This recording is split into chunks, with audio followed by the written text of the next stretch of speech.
राह निकलती रही मुझको सजा दी प्यार की। বন্ধু তাড়াতাড়ি আয় তো আমার সাথে এক জায়গায় যেতে হবে, একজনকে মারতে হবে। আরে এই সাকিবের মারতে হবে। ও আমার গার্লফ্রেন্ডের দূরে, ও আমার গার্লফ্রেন্ডের লগে ফোন করে, ওর মারতে হবে। তোরা আয় আমার লগে।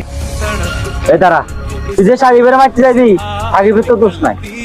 এই দোষটা মানে হে আমার গার্লফ্রেন্ডের লগে ঘুরে, আমার গার্লফ্রেন্ডের লগে ফোন করে, তোর গার্লফ্রেন্ডের লগে করলে এই কথা তুই কি করতে চাইলে? এ সালমান আয়।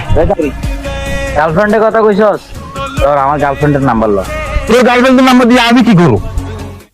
আমি যেটা কইছি এটাই কর, পরে তুই যা করবি আমি ওইটাই করব। নাম্বার ল 01715 2222 ওকে। হ্যালো, সালাম আলাইকুম। জি ওয়ালাইকুম আসসালাম। বাহ, আপনার কণ্ঠটা তো মাশাআল্লাহ দিলে খুব সুন্দর আছে। এবার কি বুঝলি, তোর গার্লফ্রেন্ড আর আমার গার্লফ্রেন্ড বেশ কম আছে। তো আমারও দোষ, আমি না বুঝে ভুল মানুষের পাল্লা করছি। এদিকে আয়, যাওয়া বার হয়ে গেছে, মন খারাপ করার দরকার নাই।